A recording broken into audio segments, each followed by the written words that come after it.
Hi everyone, my name is Nuria and this is my sewing journey, and for today's video we have another sewing 101 and today we're gonna make bucket hats.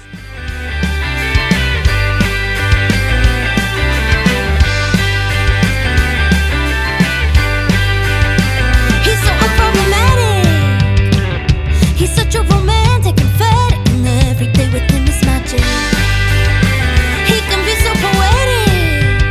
His way with words is dramatic. It's classic and I just can't get enough of it.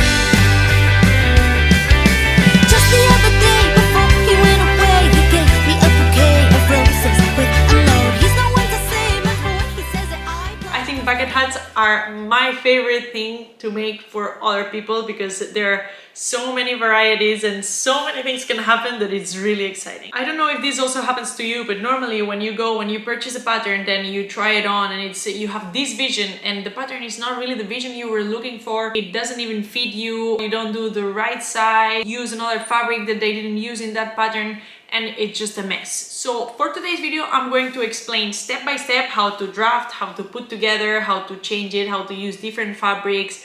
Everything that you can think of is going to be in this video. So let's get into it. If we look at the bucket hat, it has three parts: the crown, the side band, and then the brim. I'm going to go through each of them to explain exactly what happens when you modify each part. I need to give you a heads up. Maybe some of you don't like it, but this is all about maths and circles and radius and longitudes. I'm going to try and make it as simple as I can because really, please trust me, it's extremely easy. So we're gonna do it together and we're gonna make your dreams come true. Let's start with the crown.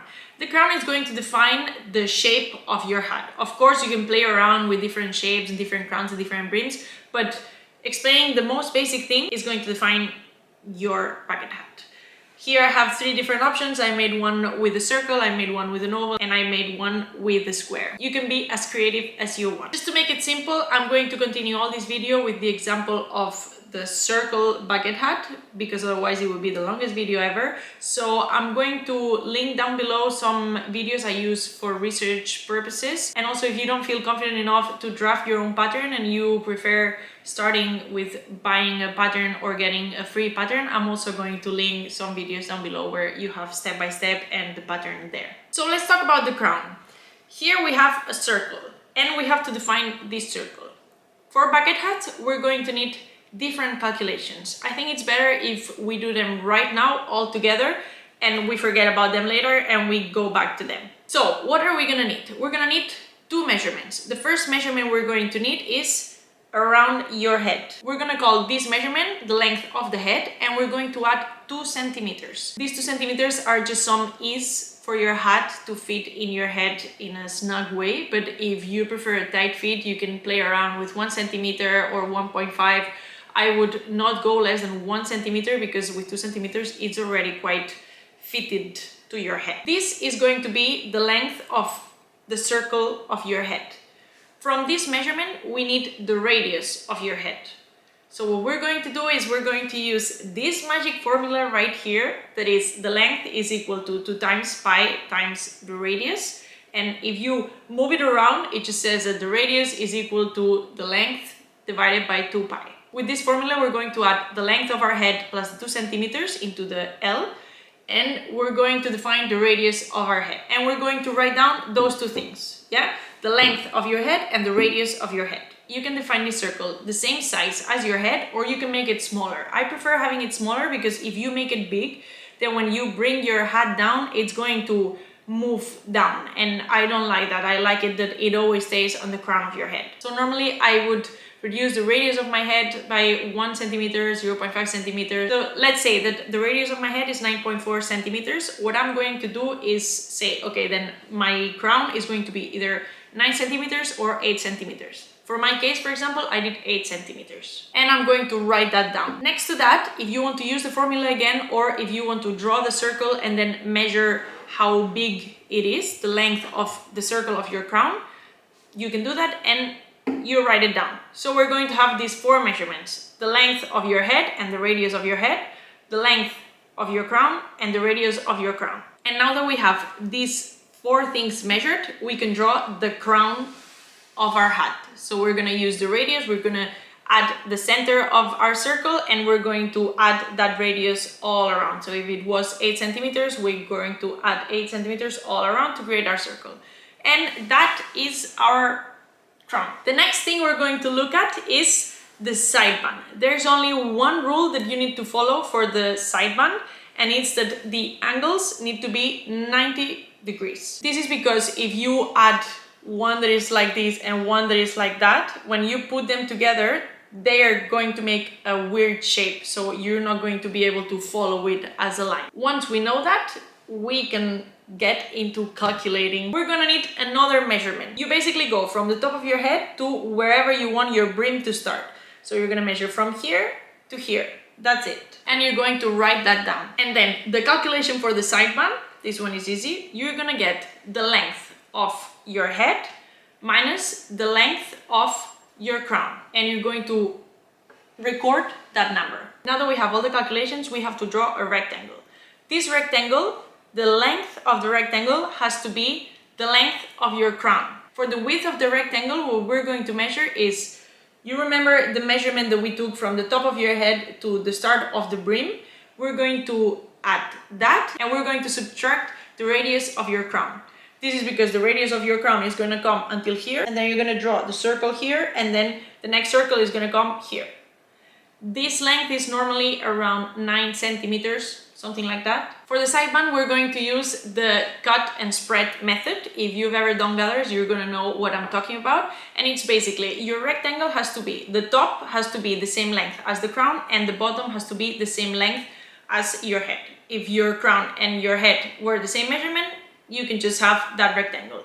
But if you made your crown smaller, what we have to do is get that rectangle, and we divide it, for example, in 4 sections. We're gonna cut through those sections all the way except for the top. So just don't cut through. And we're going to separate those new rectangles into how many centimeters we had to subtract. So remember the measurement that we said, the length of your head minus the length of your crown? Then we divide that number in as many times we divided our rectangle, and we have to add that number into each separation. Taking into account that we also have to add it into the sides of your rectangle, and that we always need a 90-degree angle.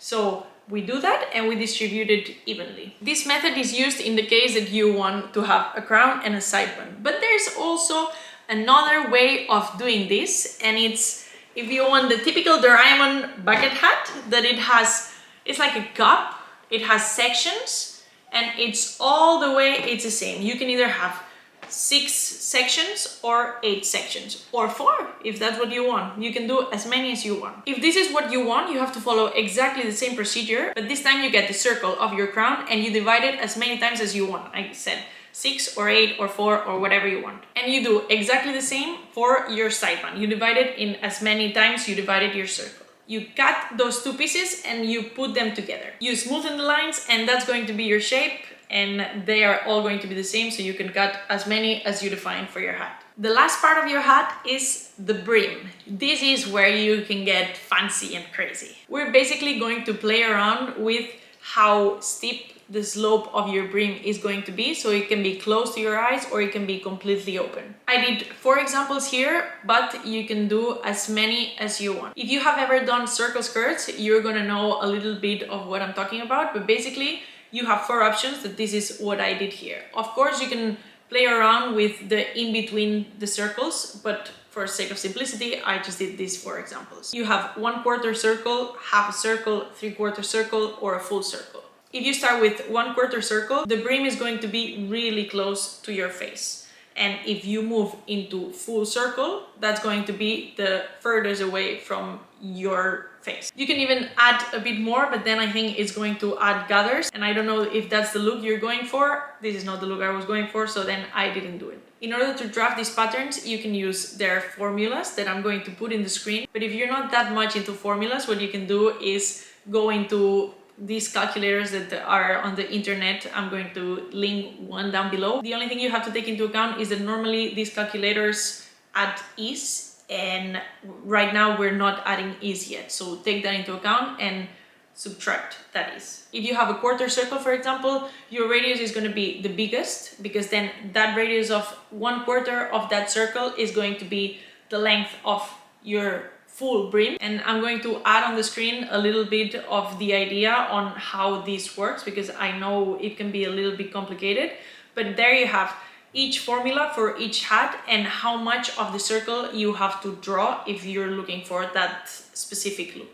Apart from that, you can also play around with shapes of the brim. As I showed at the beginning, you can play with oval, or if you want to do square or whatever you want. It's normally, if you followed a circle, you will have to draw a circle as the inside of your brim, and then the outside you can go crazy. You can even play with, I don't know, make a flower or make shapes of spikes or whatever you want. You can also play with the centers. So if you want your circle to be symmetrical everywhere, or if you want your circle, I don't know, if you want to have more fabric at the front instead of at the back, or more fabric on the front and the back and not on the sides, you can play around with that and just be crazy and have fun and try things. Now that you have all the information, it's time to cut onto the fabric. But before doing that, let me share with you some tips that I learned while I was making these hats. First thing, it's always better if you add interfacing onto the brim. That's because it gives it more shape. I know that there are some fabrics, like if you want to make it in an invisible fabric, then it's not as nice because it's going to be see-through. But if you want to be able to play around with your brim and fold it up or take it away from your face, it's better if you use the thickest type of lining. For the patterns we draw, it's important to know that there's no seam allowance there. So you have to add 1 centimeter everywhere. I think that would be enough. And if you're not comfortable enough with 1 centimeter, you can always add 1.5 centimeters. The last thing I want to share with you is that the process I'm going to show to you on how to sew the hat is taking into account that it's reversible. One thing that I noticed with that is that if you're planning on having thick fabric on the inside of your hat, take that into account on the outside layer. I would add 0.5 centimeters or even 1 centimeter everywhere to make sure that it fits and it's not gonna explode in your head, because otherwise it's going to be a bit tight. That's what I found when I was making my hats. So let me show you how to put it together, and then I'll share with you some examples that I made myself. We're gonna start with the brim and the side band. Put both right sides together and sew along the side seams. I'm also going to share with you how to add a pocket on the side band, and what you have to do is cut a rectangle and fold all the sides 1 centimeter in. For the closure of the pocket, what you have to do is cut 2 rectangles and sew them together on 3 of the sides, trim the excess fabric, turn it inside out, and then you give it a good press and you add a stitch around it so you keep it in place. The next thing we're going to do is divide each of the pieces in 4. You can do that by aligning the seams and adding some notches on the sides. And do that for every single piece of the bucket hat. The next thing is adding your pocket on the side band. And of course you can add it wherever you want and add some stitches on 3 of the sides. The next thing you have to do is add the closure, and you will add 1 stitch and then you'll fold it in and you will add another stitch to keep it in place. The next thing you can do is add the crown to the side band. We can do that by aligning all the notches that we did previously. And because it's a curved edge, we're going to have some problems when we want to align all the seams. So you can cut some snippets on the side band. Just make sure they're not too big, and then you'll be able to play around with the fabric way better. You can add a stitch all around the crown to keep it in place. The next thing is going to be adding the brim to the side band. If you want to add some strings to attach the hat to your head, then this is the moment to do it.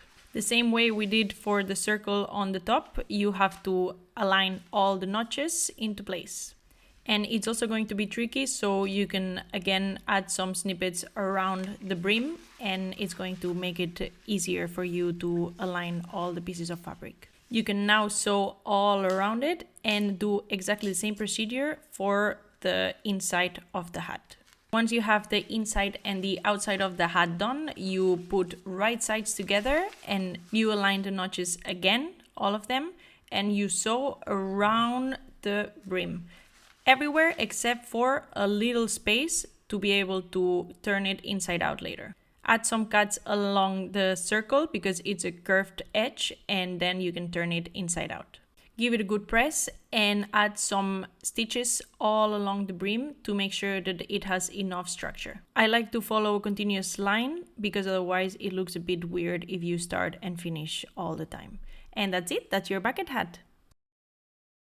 Bonus edition of this video, I'm gonna share with you some of the hats I made. The first one is this invisible one. I never finished it because I thought I'm never gonna wear this ever because it's very uncomfortable, and if you don't add interfacing, this is what happens, that the brim just falls down and you don't see anything. But yeah, if you're into this, go ahead and try. The next one, I made some waves around the brim and I made it out of corduroy. It's kind of like cowboy type of hat. The next one I made for Owen is this denim bucket hat with the inside has some Sherpa, so it's nice and cozy. And this is what I meant with make the outside a bit bigger, because the Sherpa fabric is very thick, and when he puts it on his head, it's a lot of fabric here. My favorite here is the fluffy one. I had exactly the same problem, that I didn't account for the inside. So the outside is too small to be able to have the inside on properly. But yeah, if I had added 1 centimeter, it would have been perfect. And see, I added some interfacing at the front, and now you can fold the brim and you have no problems. And it's nice and cozy. And finally, my favorite one, a rainy one with the fabric that I bought last year from Louis Vuitton, deadstock fabric, and it's for the rain. I even made a pocket here just to try and see what things I could do, and that's it. These are all the hats I made. I hope this helps. Let me know if you make them, let me know which one is your favorite, and I'll see you guys in the next one. Bye! Over the top, but it is clever and you live for it. Okay, it's so Shakespearean. All the way he rhymes with experience. Not gonna lie, I kinda like that he's elaborate. Over the top, but it is